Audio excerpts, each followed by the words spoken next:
Hi.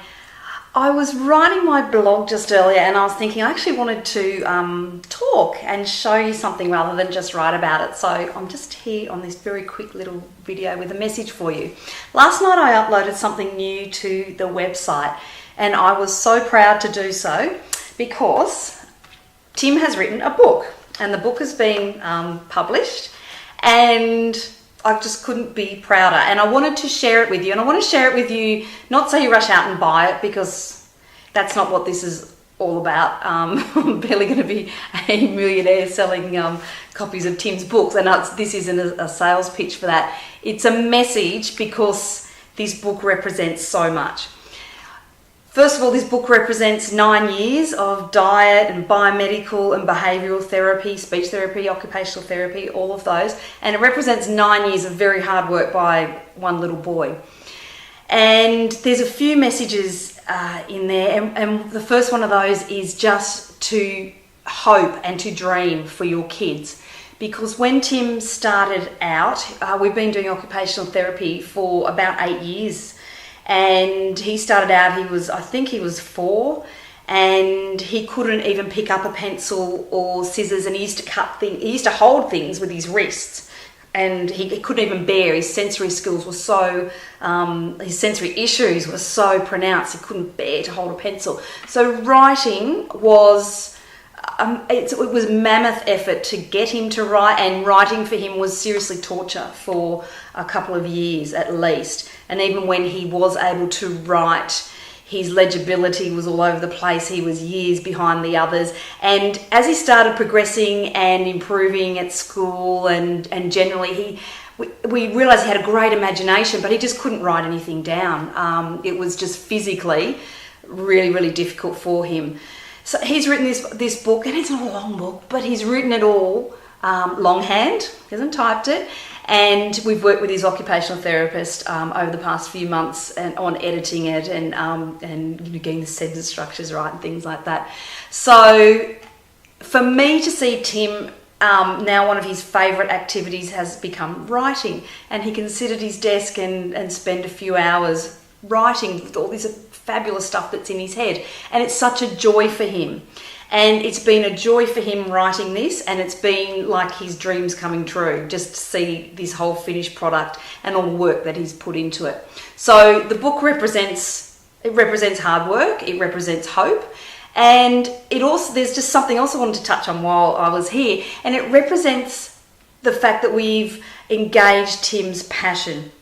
Now, when he was really young, we had Thomas for a little while, but from Thomas, the tank engine, he moved straight on to aeroplanes. And I've got photos of him where for a couple of years he wouldn't be out without a model plane in his hand. It was like his security.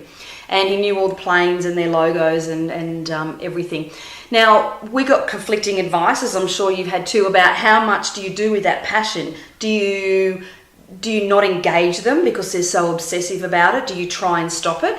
Or do you run with it? And do you use that passion in other areas? And we decided to run with it. And we used his love of planes in all sorts of scenarios for his behavioural therapy and at school and all sorts of stuff. So what happened was he started with planes, and then he moved into really loving old planes, and then really into military aircraft, and then that led him into military history in general and wars and things. So the kid's like a walking encyclopedia about that sort of stuff, and he'd much rather sit down and read a big fat military history book than sit and read a little work of fiction. So it'll be no surprise to you that the book has a war theme, and he's actually set himself up because he's called it the first book in the series of 3, and this book is set in World War I. The next book, which is coming, which I said he needs to get a hurry on, start that one, is about World War II. Then he's going to finish the series with a book about Afghanistan. So what he's done is taken the facts about the Battle of the Somme and put them in the perspective of writing a little diary from a young drover from the outback who had to go to war. So all those years and all that passion, it's allowed him to develop and explore his abilities. So I just would say, from our experience, I say engage their passion and just see where it takes them. Tim's now talking about being an author, being a military historian, and so just imagine if he's going to be able to take that thing that he's just loved so much and he's happy to spend all his time on and make a living out of that. So the main reason I wanted to put this on the website is A, I have a website and I'm very proud of him, and B was maybe if you have kids who are on the spectrum, who are wondering, well, what will I do? I'm not good at that, or I can't do that, or whatever. What could I do? Maybe show them what this 11-year-old boy did. And this, he was an 11-year-old boy who, he was enrolled at special school. We weren't sure he was ever going to function in mainstream. We were told he probably won't do he probably can't do and you know what, he became the little boy that did, and he worked very, very hard for it, and we're very proud of him. So that's my other message. My parting message is set that bar high for your kids, because you just never know. Had you told me, even last year, had you told me that Tim would have written a book, I just wouldn't have believed you. We had a great therapist who said to us, just keep setting that bar high, because you'll never know what your kids will achieve. And I just want to reiterate to you that they can and will surprise you. Set that bar high and let them achieve their dreams, whatever that may be. Thank you. I'll see you again soon. Bye.